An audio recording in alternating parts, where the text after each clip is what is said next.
Hermanos y hermanas, bienvenidas a Tesoros del Cielo. Les saluda su hermana Sandra Lecaro de Cárdenas, otra vez contentos de juntos dedicar un tiempito para encontrar a Jesús en las Escrituras. Él es el tesoro escondido que tenemos en la palabra y Él se revela de diferentes maneras y nos llena diferentes áreas de nuestra vida, todas las áreas más bien, ¿verdad?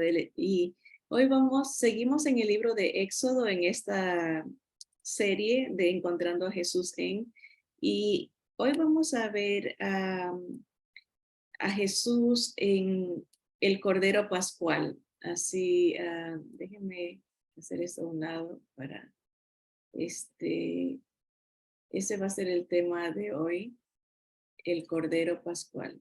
Vamos a cerrar aquí para que pueden ver el documento cuando procesemos el video en nuestra página de el canal de YouTube, Tesoros del Cielo 3, y buscar Encontrando a Jesús en. Ah, Así que vamos a ahora orar con ustedes, hermanos del Facebook, y darle gracias al Señor por este tiempo. Señor bendito, te damos gracias porque tú te has revelado de muchas maneras, has revelado tu plan, tu gracia, tu misericordia, tu amor al alcanzarnos a través de nuestro Señor Jesús. Gracias porque Él es el tesoro que debemos de buscar, Señor. Una vez encontrándolo, encontramos todo lo que necesitamos, Señor. A ti sea la gloria por siempre, y es en el nombre precioso de Jesús que oramos. Amén y amén.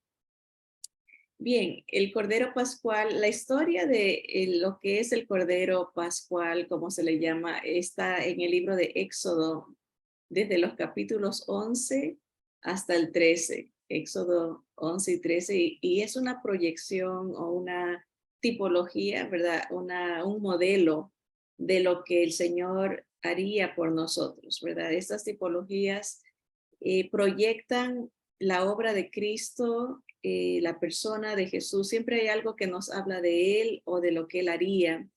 Este, y así va hablando a través de las edades, a través de eh, culturas, ¿verdad? Porque piensen cómo uno puede comunicar un mensaje a todo el mundo en diferentes épocas, para diferentes edades. Solo Dios en su sabiduría puede comunicarse con toda la humanidad desde el principio hasta el fin.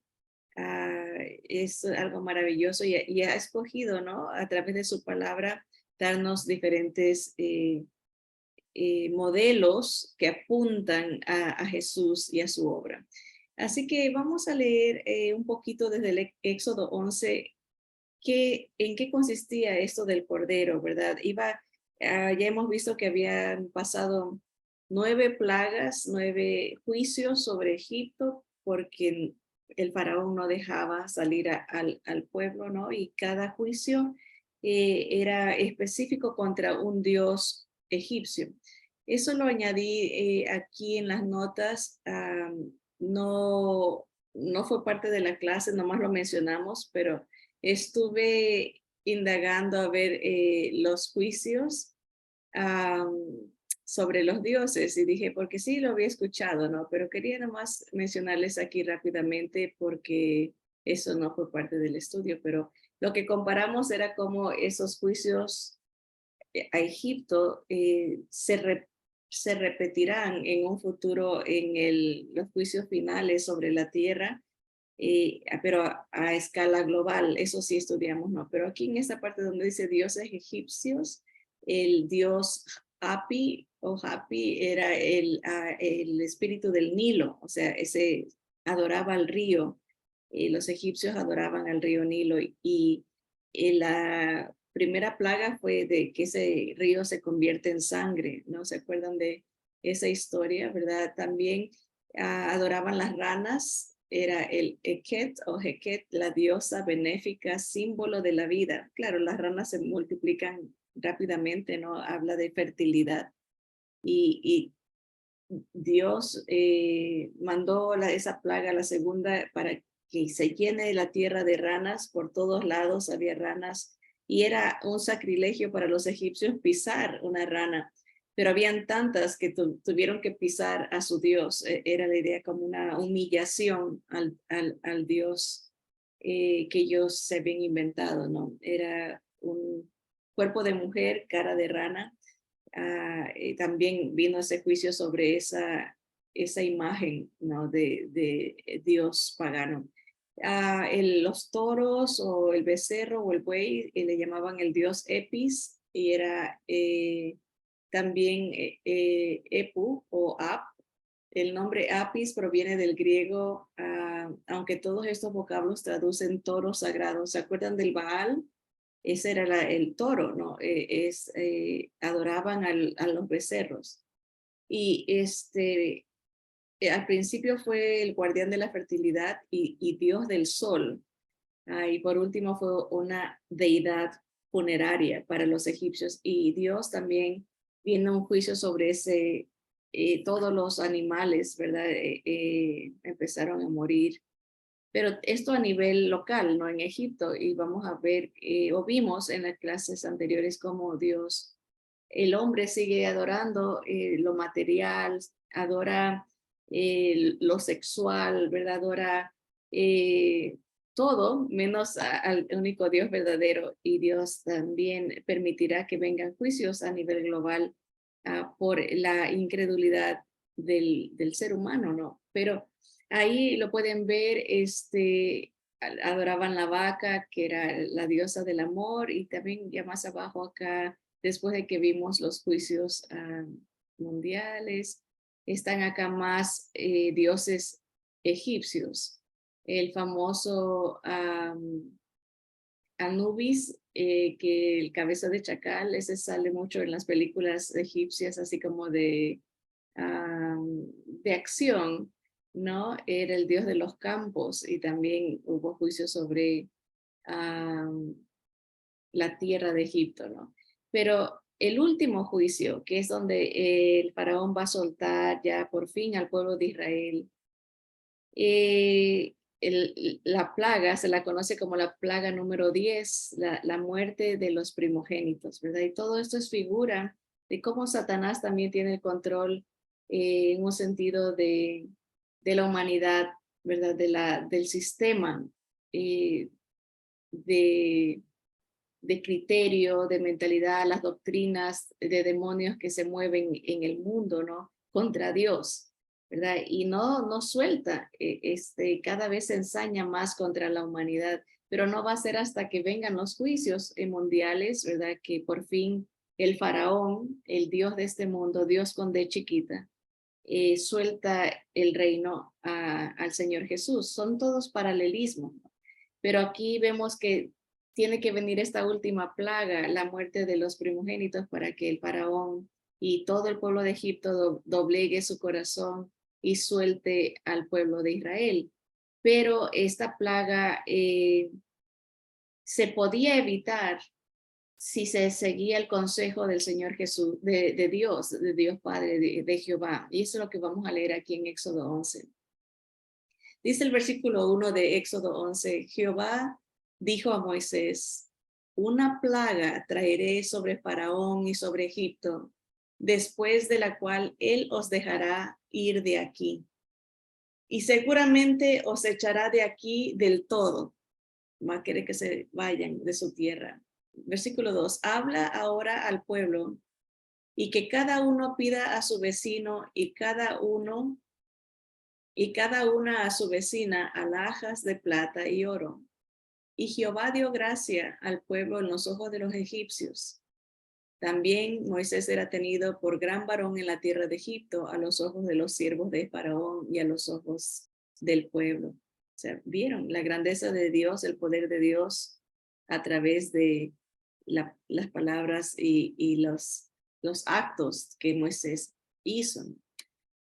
Versículo 4, dijo pues Moisés, Jehová ha dicho así, a la medianoche yo saldré por en medio de Egipto, Y morirá todo primogénito en tierra de Egipto, desde el primogénito de Faraón que se sienta en su trono, hasta el primogénito de la sierva que está tras el molino, y todo primogénito de las bestias.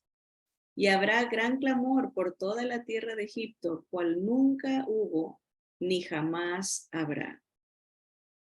Versículo 7 dice, pero contra todos los hijos de Israel, desde el hombre hasta la bestia, ni un perro moverá su lengua, para que sepáis que Jehová hace diferencia entre los egipcios y los israelitas. Y descenderán a mí todos estos tus siervos e inclinados delante de mí dirán, vete tú y todo el pueblo que está debajo de ti, y después de esto yo saldré. Y salió muy enojado de la presencia de Faraón. Eso le está diciendo Moisés a Faraón, lo que Dios le dijo, que va a venir una plaga que van a morir los primogénitos. No importara, no iba a importar la clase social, el conocimiento ni la edad. Si eran el primer nacido de toda familia, iba a morir, incluyendo los primogénitos de los animales. Versículo 9 dice, y Jehová dijo a Moisés, Faraón no os oirá para que mis maravillas se multipliquen en la tierra de Egipto. Y Moisés y Aarón hicieron todos estos prodigios delante de Faraón, pues Jehová había endurecido el corazón de Faraón y no envió a los hijos de Israel fuera de su país. El Señor le dio oportunidad, le dijo, mira, va a morir tu hijo, el primogénito, ¿no? Tuyo y de la sierva, hasta de los esclavos también van a morir, pero no creyó, y eso que ya había visto el poder de Dios en 9 plagas previas, pero más era el orgullo, ¿no? De decir, yo soy Dios. El faraón era considerado Dios y yo estoy en control. Yo es mi país, es mi tierra, yo no dejo ir. Se irán cuando yo diga, no cuando Dios, Jehová, lo pida, sino era la personificación de una persona extremadamente orgullosa, ¿verdad? Que se tenía que hacer como él quería y cuando él quería. Y Dios sabía el corazón de él, por eso lo deja. O sea, mucha gente malinterpreta y dice, Dios es el que endurece. No, Dios respeta la decisión de cada individuo. Y muchas veces lo que sucede es, Dios sabe todo y sabe lo que van a hacer las personas en el futuro, ¿verdad? Y no es que no le está dando oportunidad de que se arrepienta, sino que le evita en un sentido que siga cayendo en más ofensas contra Dios, ¿verdad? Aún en cuando Dios como que trunca que sigan blasfemando, ¿verdad? Porque llega un punto en que ya la persona ya no retrocede, ¿verdad? Sigue empeorando y sigue ofendiendo a Dios más profundamente, ¿no? Entonces, en la gracia de Dios, a veces Él corta o quita ya las oportunidades para que la persona no acumule más juicio sobre su cabeza, porque si sigue Dios dando oportunidad y la persona sigue blasfemando, sigue ofendiendo a Dios, sigue acumulando, entonces en un sentido ya le cierra la puerta para que hasta ahí llegue el nivel, digamos, de ofensa, que ya no acumule más juicio. Vámonos a Éxodo 12 para seguir con la idea de lo que está pasando, esta nueva plaga que va a venir. El faraón endurece el corazón, no los deja ir. Dice capítulo 12, habló Jehová a Moisés y a Aarón en la tierra de Egipto diciendo, este mes os será principio de los meses. Para vosotros será el primero en los meses del año. Hablad a toda la congregación de Israel diciendo, en el 10 de este mes, tómese cada uno un cordero según las familias de los padres, un cordero por familia. Versículo 4, mas si la familia fuere tan pequeña que no baste para comer el cordero, entonces él y su vecino inmediato a su casa tomarán uno según el número de las personas, conforme al comer de cada hombre, haréis la cuenta sobre el cordero. Entonces, número uno, importante saber que Dios establece los tiempos, ¿verdad? Ese iba a ser el calendario de Dios. Empieza en el mes de Nisan, en el día 10, ese iba a ser el primer mes del año. Para los judíos, ellos conservan esta tradición, este mandamiento, ¿no? Que ese mes es el primero. Nosotros estamos con otro calendario que no es el calendario que Dios puso, ¿verdad? Es algo también, la palabra hace mención a esto de que vienen hombres que quieren cambiar los tiempos, ¿verdad? Y uno se acostumbra y se le hace normal usar otra numeración, pero Dios sabe por qué escogió ese mes y uno no alcanza a comprender la profundidad de los propósitos de Dios en cada detalle, en cada consejo, en cada mandamiento, en cada eh, palabra que Él da. Hay propósitos y hay razones por las que Él hace de esa manera. Pero obviamente costaría adaptarse, ¿no?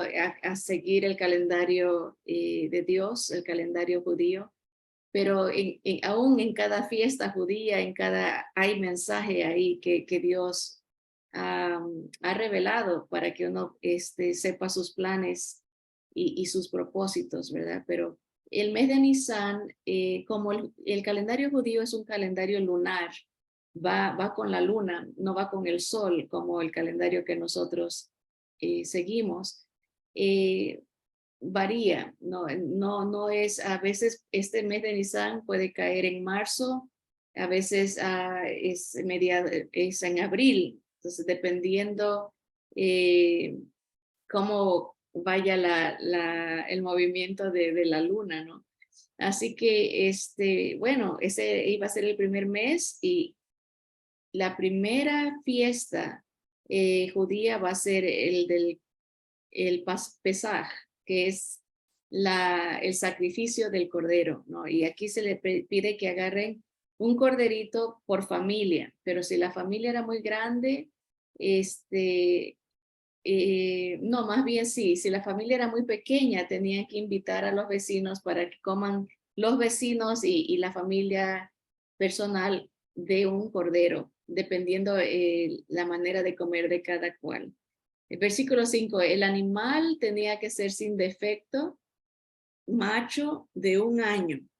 Lo tomaréis de las ovejas o de las cabras y lo guardaréis hasta el día 14 de este mes y lo inmolará toda la congregación del pueblo de Israel entre las 2 tardes.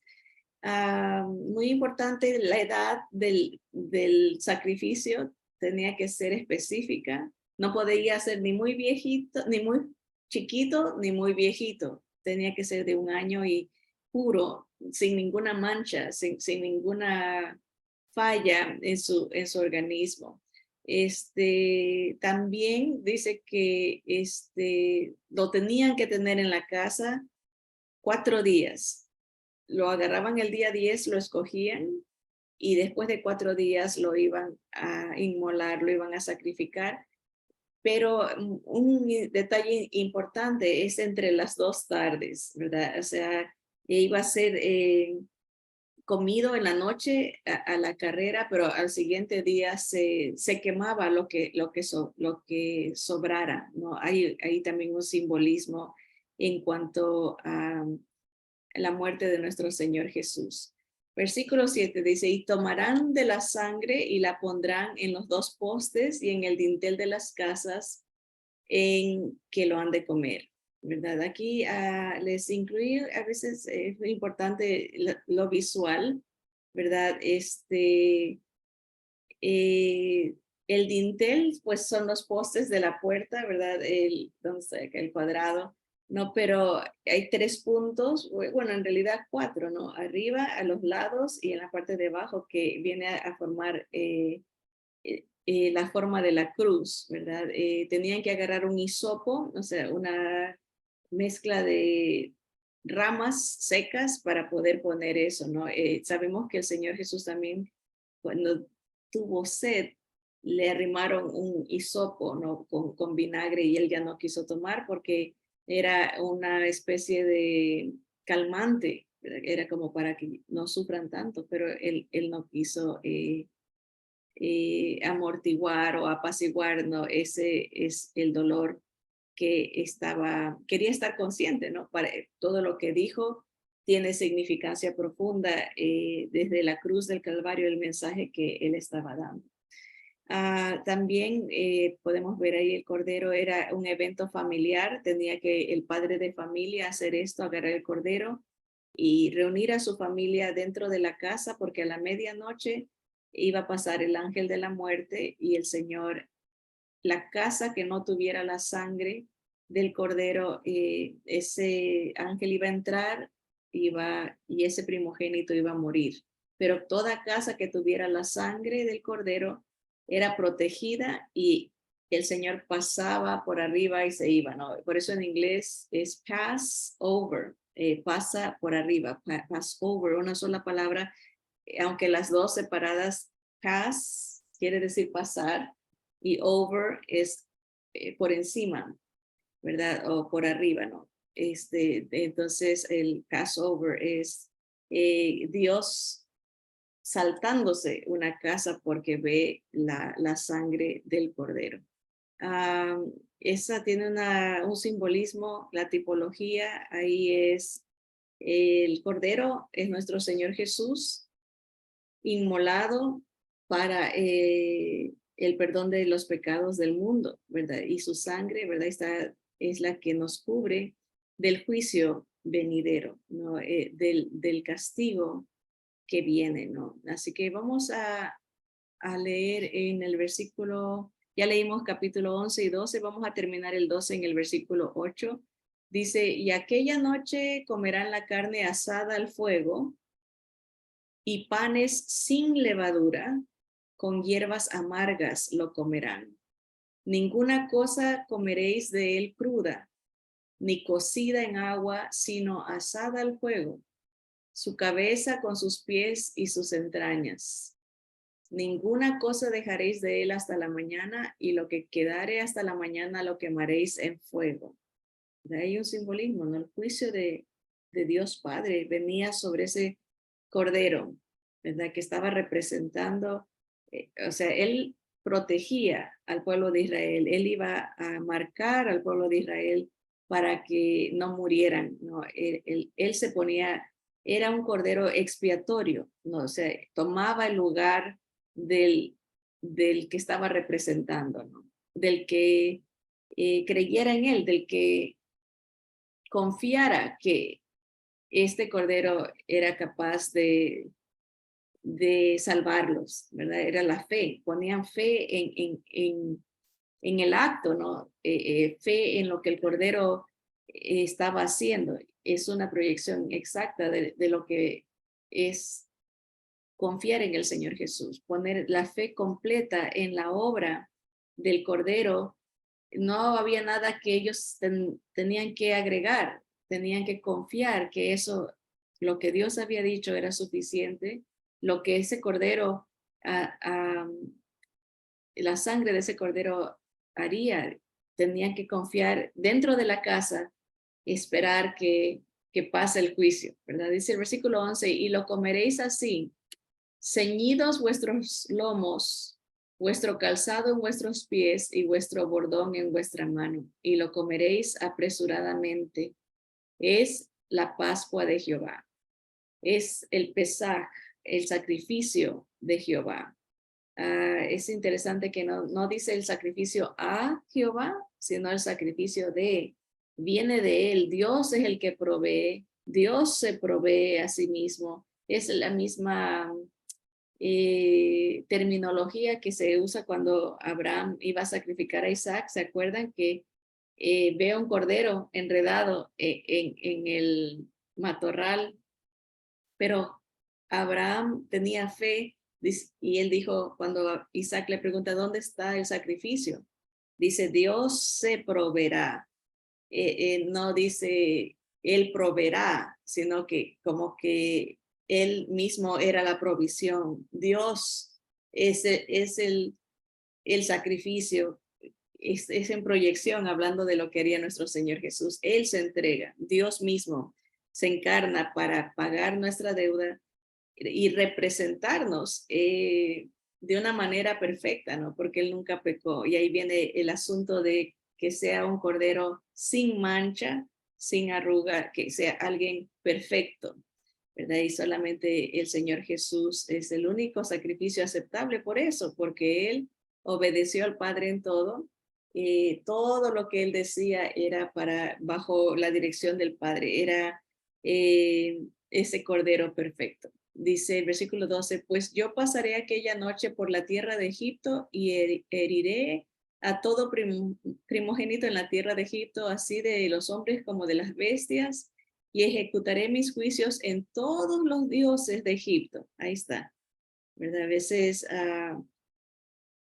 pensamos que el propósito solamente era de sacar al pueblo de Israel, pero lo que Dios estaba era dándose a conocer, que Él es el verdadero Dios. No hay ningún Dios humano, entre Dios con D chiquita, que llegue al nivel o sobrepase al Dios de Israel, ¿verdad? Él se dio a conocer.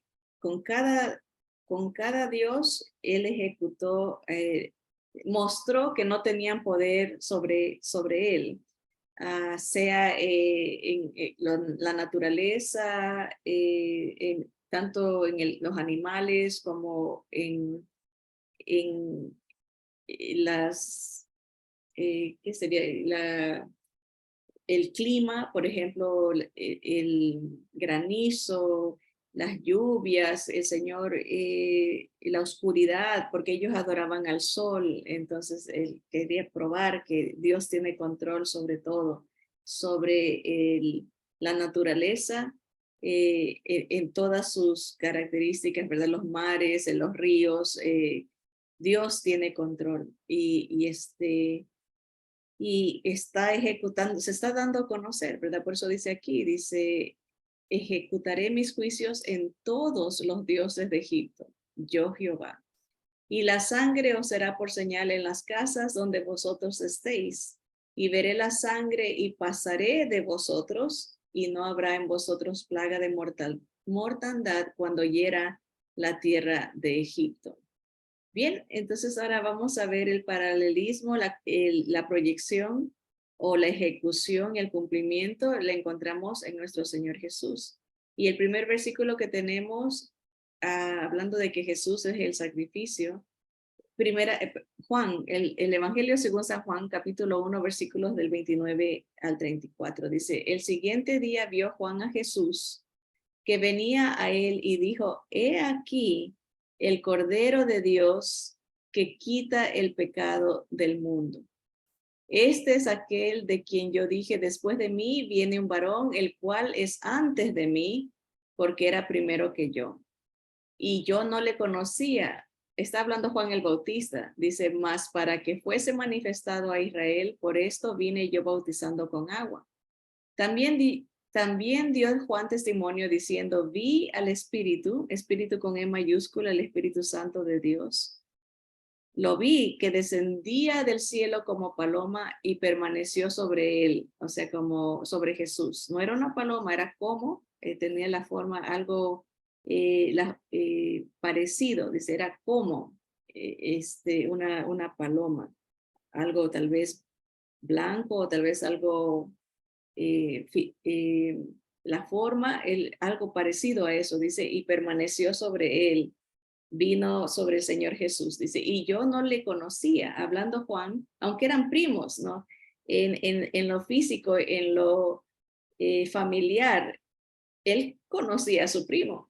Jesús era 6 meses menor que Juan, pero está hablando en cuanto al Mesías. Él no sabía que Jesús, que su primo hermano era el ungido de Dios. Él no sabía eso, pero él salió a dar testimonio de este Mesías y dice, imagínense la sorpresa de él cuando él se da cuenta que su familiar, Jesús, era el Mesías, el Cristo.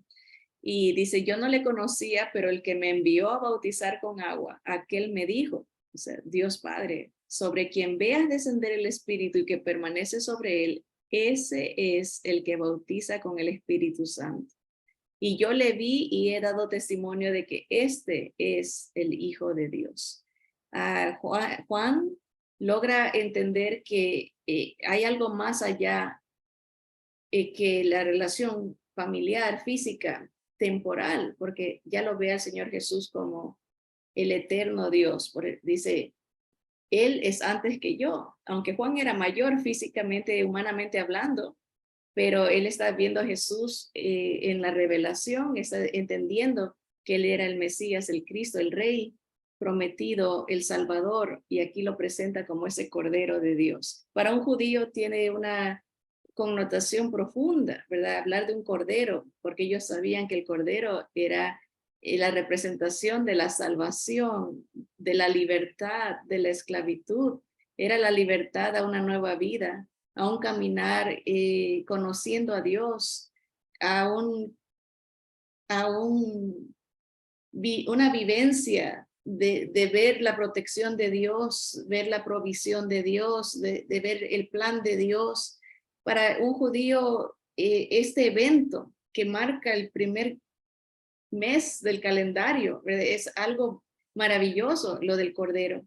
Y Juan le está diciendo a todos, este es el Cordero de Dios, el perfecto, el que Dios ha enviado para que nos liberte, ¿no? Nos salve de nuestros pecados primeramente, porque es el pecado el que nos aparta de Dios. Pero si hay alguien que nos pueda reconciliar y pueda darnos una nueva vida, limpiarnos y presentarnos perfectos por su presencia, el Espíritu Santo. Por eso él conecta la salvación con la presencia del Espíritu de Dios en nuestra vida, porque el Espíritu Santo es el que nos hace nuevos, el que cambia nuestro corazón de piedra por un corazón de carne, el que nos sella para el día de la redención, para el día que el Señor Jesús venga, va a buscar quién tiene su espíritu, ¿no? Quién tiene su presencia, quién está en conexión con él, ¿verdad? Y esto viene a través de un reconocimiento a ese Cordero de Dios, ¿verdad? El que quita, él no tapa el pecado, como a veces habían estos sacrificios, los judíos hacían un sacrificio anual. Bueno, hacían sacrificios constantes, pero había una fiesta donde se celebraba el sacrificio anual para todo el pueblo, ¿no? Esos sacrificios no quitaban el pecado, lo cubrían, ¿no? Como que hasta el siguiente año otra vez se tenía que hacer sacrificios constantes, pero aquí venía el Cordero Perfecto de Dios que quitaba, que es lo más maravilloso, ¿no? Un borrón y cuenta nueva delante de Dios. Una relación de, de pureza ante Dios por Cristo, no por nosotros, sino por Él, a través del Espíritu Santo. Apocalipsis 5:6 nos da la misma imagen del Cordero. Dice Juan, no el bautista, Juan el discípulo, dice, y miré y vi que en medio del trono y de los 4 seres vivientes y en medio de los ancianos estaba en pie un cordero como inmolado, que tenía 7 cuernos y 7 ojos, los cuales son los 7 espíritus de Dios enviados por toda la tierra. Isaías el profeta nos habla de esos 7 espíritus, el espíritu de Jehová, que es un espíritu de sabiduría, espíritu de ciencia, espíritu de entendimiento, de conocimiento y temor de Dios. Eso, el Espíritu Santo transmite esto, ¿verdad? La sabiduría de Dios, entender su palabra, entender sus propósitos, sus planes. Pero el Cordero es nuestro Señor Jesús y Él es el que ha dado de su espíritu, ¿verdad? Por eso Él dijo, les conviene que yo me vaya. A los discípulos que estaban tristes pensando, wow, ¿cómo se nos va a ir nuestro líder, nuestro Señor, nuestro Salvador? Y Él decía, si entendieran, se hubiesen contentado, dice, porque les conviene que yo me vaya, porque cuando yo me vaya les enviaré el otro consolador, el Espíritu Santo de la promesa, ¿verdad? El Espíritu del Señor Jesús es el que nos guía a toda verdad. El Espíritu del Señor Jesús es el que nos da entendimiento de la palabra, ¿verdad? El que nos redarguye de pecado, el que nos dice, no, eso ya no se debe de hacer, ahora le pertenecemos a Dios, y el que nos empodera. Esa palabra es nueva relativamente, mucho se habla del empoderamiento, ¿verdad? De una mujer empoderada, y muchas veces se fomenta, ¿verdad? Palabras como más bien de ánimo, como que tú sí puedes, no nomás que eres fuerte, y un tanto humanista pero el que verdaderamente nos empodera a hombres y mujeres, niños o niñas, ancianos o ancianas, no importa la edad, el que nos da el poder para vencer es Jesús, su Espíritu, el Espíritu Santo de Cristo en nosotros es el que nos habilita para poder obedecer a Dios. No es un esfuerzo, no es una disciplina, no es una, una,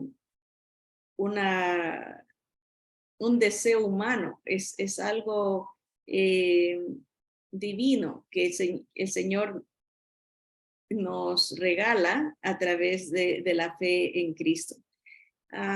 Pues vamos a seguir Juan 19, 33 y 34, hablando de ese Cordero Perfecto. Como les dije, si leen Éxodo desde el capítulo 11 al 13, hay más detalles. Este corderito no se le podían quebrar los huesos, tenía que ser inmolado y asado. Tenía que pasar por ese fuego, ¿no? Ese juicio. Dios, el fuego divino del Padre cayó sobre el Cordero, ¿verdad? Por eso él gritó a gran voz, Dios mío, ¿por qué me has desamparado? ¿No? El juicio, él cargaba cada uno de nuestros pecados pasados, presentes y futuros en sobre él, ¿verdad? Y el Señor recibe ese juicio, ¿no? Tenía que ser fuego para que nosotros no pasemos por el fuego, ¿verdad? Del castigo eterno. Ese es otro paralelismo, ¿no? Dice que cuando llegaron a Jesús, los soldados, dice, como le vieron ya muerto, no le quebraron las piernas, pero uno de los soldados le abrió el costado con una lanza y al instante salió sangre y agua, ¿verdad? Era una costumbre compasiva en un sentido para los crucificados, romperle las piernas para acelerar la muerte, porque habían personas que duraban días. La crucifixión era uno de los castigos más crueles. Había sido perfeccionada la forma de cómo torturar a alguien. Y a veces tenemos imágenes un poco erradas. La historia dice que al crucificado no era un palo muy alto. Lo ponían al nivel de los transeúntes, ¿verdad? Los familiares podían verlos cara a cara y los crucificaban bajito para que vinieran los animales en la noche, perros o animales salvajes y los empezaran a comer, a morder, a comer en sí. Entonces era una tortura por ese lado, era tortura porque no podían respirar. Poco a poco el sistema de pulmonar empezaba a fallar porque al estar con los brazos extendidos cuesta por mucho tiempo. Si uno está así por mucho tiempo y con las piernas cruzadas, cuesta respirar. Entonces, un acto de misericordia era romperle las piernas para que pudieran morir, para que ya no traten de alcanzar un poquito más de oxígeno al apoyarse en el talón. Cuando se apoyaban en el talón, como que alcanzaban un poquito más de aire. Entonces, al romperle las piernas ya no prolongaban su sufrimiento. Y eso le pasó a los ladrones que estaban al lado del Señor Jesús. Ellos estaban vivos y les tuvieron que romper las piernas. Pero el Señor Jesús, como parte de del plan de Dios, ¿no? El Cordero perfecto, al Cordero no le podían romper ningún hueso. Y entonces, como él murió, se evitó que se haga este proceso, ¿verdad? Aún hasta en el tiempo de la muerte del Señor era parte del plan de Dios, ¿no?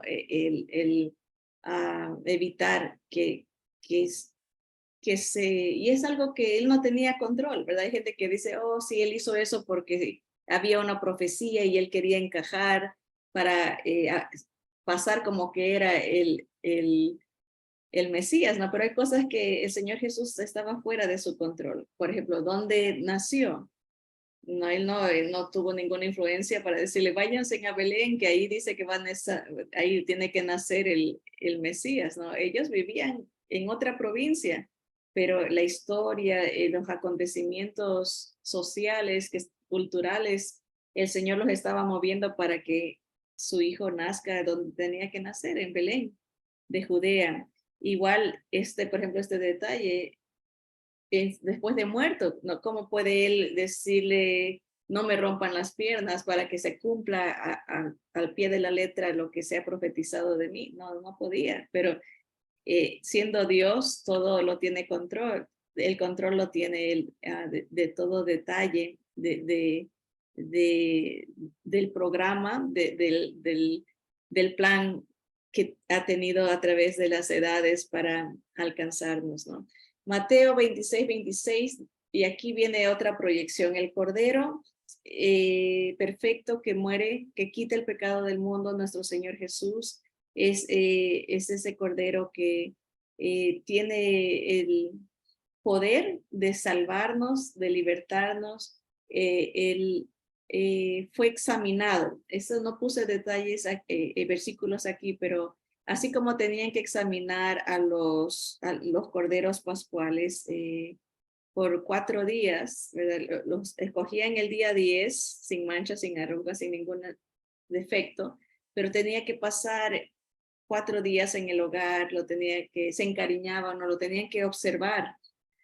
El Señor Jesús, él fue arrestado, ¿no? Y él pasó por pruebas diferentes, de diferentes categorías, ¿verdad? Pruebas con los religiosos, ¿verdad? Los sacerdotes lo examinaron, lo cuestionaron, le buscaban a ver si encontraban algo, ¿no? Pero no encontraban nada. Pasó por una examinación política, ¿verdad? Gubernamental, el líder, ¿no? Que sería Pilato, en este caso Herodes también, de diferentes, en diferentes aspectos el Señor fue examinado y constantemente Pilato decía, yo no encuentro nada en él digno de muerte, este hombre es inocente, ¿no?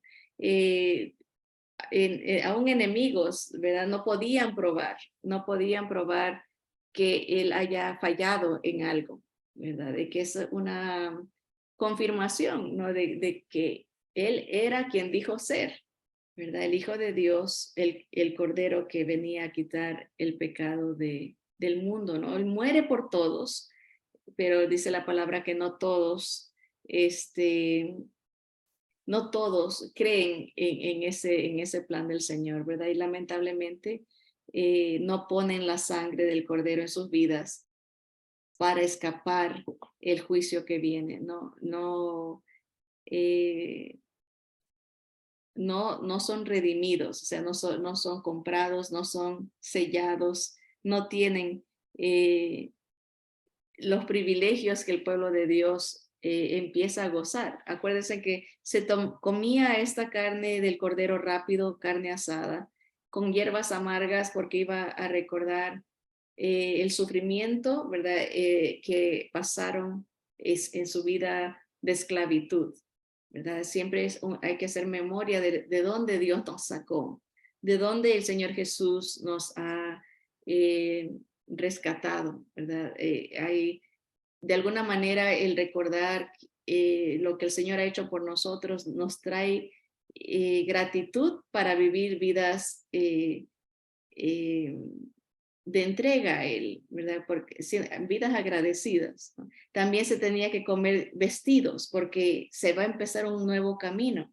Ellos se pusieron los zapatos, lo iban a comer a la medianoche con panes sin levadura porque no iba a haber tiempo. La levadura se tiene que pasar por un par de días que se infle el pan para después meterlo al horno, ¿no? Ellos no podían, el pan es el matzah, que es como una croqueta, ¿no? Como una galleta, porque completamente plana, no se infló no tenía levadura. La levadura siempre es un simbolismo del pecado. Entonces el Señor está diciendo, cuando tú me tengas a mí, yo te declaro libre, eres salvo de tus pecados, borrados tus pecados y vas a empezar a caminar, vas para adelante, sales de la esclavitud, estás lista o listo para caminar conmigo, ¿no?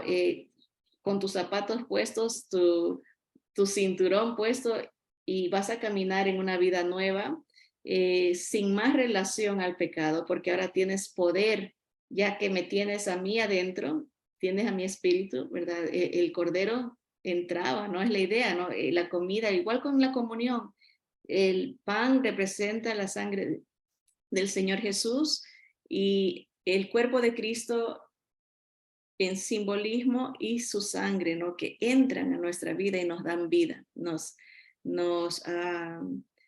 reviven, ¿no? Despiertan nuestro espíritu para que podamos caminar el camino que el Señor ya tiene para nosotros hasta que lleguemos a la tierra prometida. Es una imagen de la vida del cristiano, ¿no? Que sale de su mala manera de vivir y está listo para caminar con Dios en todas las pruebas que vienen, ¿verdad? Porque no dijo que en el mundo tendríamos tribulación, pero confiad, dice, yo he vencido al mundo, ¿no? Vamos a caminar a un camino de donde se podrá ver el poder de Dios, como mencionaba, ¿no? Se va a poder ver la provisión de Dios y también la corrección de Dios, porque en ese camino, ¿no? Vemos que hay cosas arraigadas en nuestra vida a Egipto, ¿no? Esa es la idea, ¿no? De que a veces queremos regresar o no agradecemos por lo que Dios ha hecho por nosotros y añoramos esas cebollas o esa supuesta buena manera de vivir, pero sabemos que es mentira, ¿no? Era un engaño el pensar que la esclavitud era mejor que la vida que el Señor daba. Pero en ese caminar también se ve corrección, por eso dice el Señor, al que ama, disciplina es la palabra original, corrige, se ha traducido como castiga, pero en sí el Señor no castiga, Él corrige, Él disciplina, ¿verdad? Dice que a todo el que recibe por hijo lo disciplina, ¿no? Le enseña. Esto no se debe de hacer porque vas a sufrir. Esto no debes de escoger porque hay consecuencias, ¿verdad? Él está tratando de cuidarnos, ¿no? Esa es la idea, como un buen padre. Así que vemos la razón por qué tenían que comerlo así, recordándolo el sufrimiento de donde el Señor nos ha sacado y proyectándose a un caminar de libertad, un caminar de dificultad, porque no va a ser fácil el caminar en el desierto, el caminar en, eh, en un sentido soledad ante el mundo, pero acompañado por Dios, ¿verdad? Este es un camino de pruebas, un camino de tribulaciones, pero un camino de victoria, porque el Señor siempre va con uno, ¿no? Manifestando su poder. Todo eso representa esto, ¿verdad? Así que vamos a terminar con esta lectura de Mateo 26, que habla del Cordero, el sacrificio representado en la comunión o lo que también se conoce como la cena o la Santa Cena. Dice, mientras comían, tomó Jesús el pan y bendijo y lo partió y dio a sus discípulos Y dijo, tomad, comed, esto es mi cuerpo. Y tomando la copa y habiendo dado gracias, les dio, diciendo, bebed de ella todos, porque esto es mi sangre del nuevo pacto, que por muchos es derramada para remisión de pecados. La sangre del cordero se tenía que poner en el frente, ¿no? Que era visible, se tiene que ver esa declaración, esa fe de que Dios nos salva a través de ese cordero. Igual en la vida del creyente, esa fe se tiene que ver, ¿no? No debe ser un secreto, ¿no? Que hay gente que dice, yo soy cristiano, como un cristiano eh, secreto, ¿no? Pero es algo público, ¿no? Que los de afuera podían ver que tenía la sangre del cordero, y más importante, Dios era el que iba a ver, ¿verdad? Que habían puesto su fe en el plan de Dios, ¿no? Así que hay a más versículos, hermanos. Primera de Pedro 1, del 10 al 21, habla de que el Señor es el Cordero. Déjenme ver si les leo nomás este versículo. Ok, aquí en el versículo 17 dice, y si invocáis por Padre a aquel que sin acepción de personas juzga según la obra de cada uno, conducíos en temor todo el tiempo de vuestra peregrinación. Le está hablando a creyentes, ¿verdad? A los que ya han nacido de nuevo, no por la perfección de Cristo, somos declarados santos, santificados, ¿verdad? Y declarados justos. Y una vez que ya tenemos esa justicia de Cristo en nosotros, ¿verdad? Pues debemos de vivir la vida que Dios ha separado para nosotros. Dice, conducíos en temor todo el tiempo de vuestra peregrinación. No está hablando de miedo, porque el espíritu que Dios nos ha dado no es un espíritu de temor, sino es un espíritu de poder y de amor y un espíritu de control. Esa palabra temor es de reverencia. Tenemos que reverenciar al Padre, ¿no? De honrar al Padre todo el tiempo de nuestra peregrinación, sabiendo que fuisteis rescatados de vuestra vana manera de vivir, la cual recibisteis de vuestros padres, no con cosas corruptibles como oro o plata, sino con la sangre preciosa de Cristo, como de un cordero sin mancha y sin contaminación, ya destinado desde antes de la fundación del mundo, pero manifestado en los postreros tiempos por amor de vosotros y mediante el cual creéis en Dios, ¿verdad? Quien le resucitó de los muertos y le ha dado gloria. Nosotros recibimos, dice, la vana manera de vivir de nuestros padres, las tradiciones, la religión, se contagia, ¿no? Ese legalismo, ¿no? El esfuerzo del hombre de querer alcanzar a Dios con obras, eso se hereda y es muy difícil de romper. Dice, pero no fuiste rescatados con oro ni plata, ninguna imagen, dice, no, sino con la sangre preciosa de Cristo, como de un cordero sin mancha. Jesús es el único que muere y es el único perfecto cordero de Dios, sin mancha y sin contaminación, ya destinado desde antes de la fundación del mundo. No hay otro.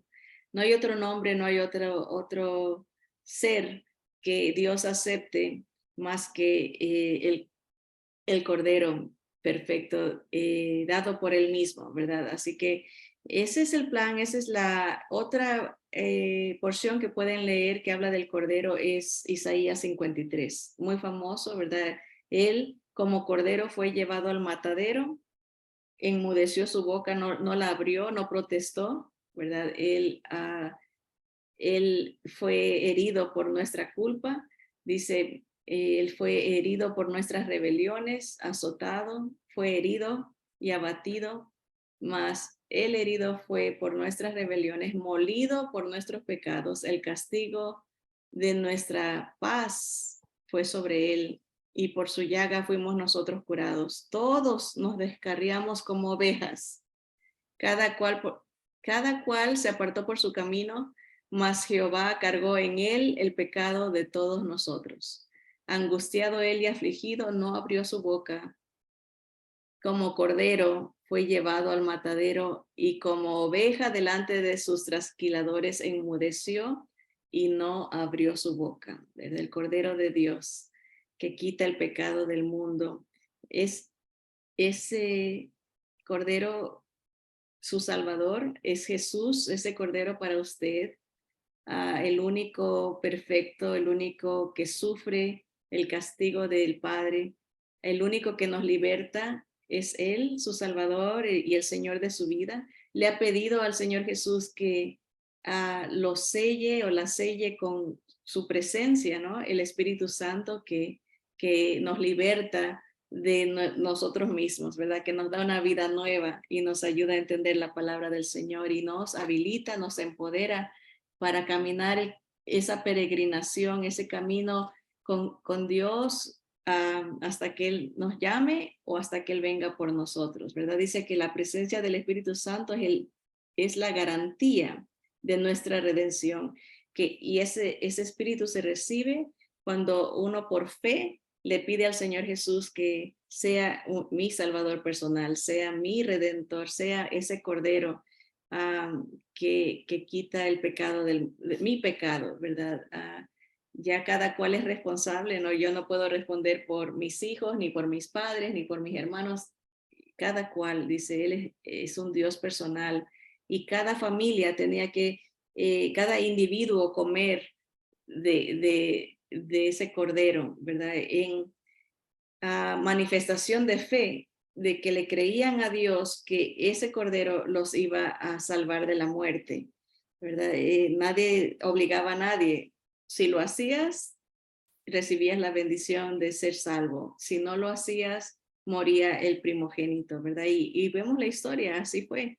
El pueblo de Dios lo hizo y salió esa misma noche en libertad, ¿verdad? Así que vamos a orar y darle gracias al Señor por este mensaje, no esta preciosa tipología que nos proyecta a la obra de Cristo y lo que Él haría por nosotros y quién vendría a ser Él en nosotros, ¿verdad? Vamos a orar. Señor amado, te damos gracias, Padre, por este tiempo tan especial que nos das para meditar en tu palabra, leerla, Señor, analizarla, profundizar y ver la grandeza de tu amor, de tu poder, de tu gracia. Gracias, Señor, porque tú nos regalas la salvación en Cristo Jesús. Señor, ves nuestra condición de esclavos al pecado, esclavos a la muerte, esclavos a Satanás, al mundo, al sistema de otros dioses, egoísmo, Señor. Y tú dices, yo me entrego, dijo nuestro Señor Jesús, yo bajo, yo voy a ser ese cordero que los selle para que la muerte no los toque, la muerte espiritual, la muerte eterna, Señor, y aún la muerte física, porque tú dijiste, el que cree en mí, aunque esté muerto, vivirá.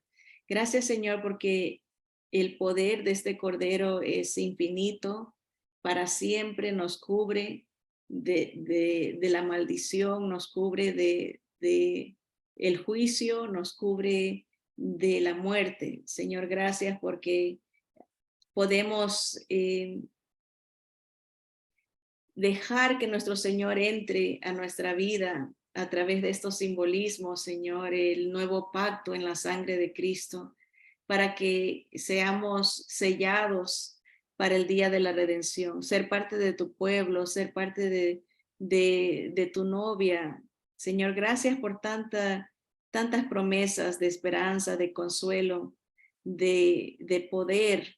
Señor, gracias por rescatarnos de nuestra vana manera de vivir, Señor, y darnos un propósito, una relación contigo, Señor.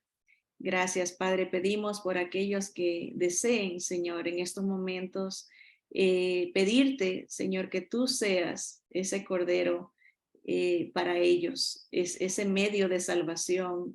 Para aquellos que en estos momentos quieran pedir que tú los llenes de tu espíritu y los selles, para que también la muerte no los toque, Señor, que ellos puedan ser libres de la maldición del pecado y de las consecuencias, porque tú dijiste que la paga del pecado era la muerte, mas el regalo de Dios es vida eterna en Cristo Jesús, Señor nuestro. Padre Santo, escucha estas peticiones de los que están diciendo, Señor Jesús, ven a mi vida. Señor, yo creo que tú eres el Cordero de Dios que quita el pecado, mi pecado. Señor, ven, lléname de tu presencia y hazme tuya, Señor, porque te recibo. Tú dijiste que a todos los que te reciben, a los que creen en tu nombre, tú les das el poder de ser hechos hijos de Dios. Señor, recibe las peticiones de tus criaturas, Señor, y ahora de tu familia, Señor. Te damos gracias por este tiempo y la bendición de exaltar el nombre de Jesús. Y es en su nombre poderoso que oramos y pedimos todas estas cosas. Amén, amén. Gracias, hermanas, por su saludos a Gracias. todos allá en el Ecuador, en México y aquí también en California, a todos los que escuchan la clase. Bendiciones. Igual, que pasen buen día.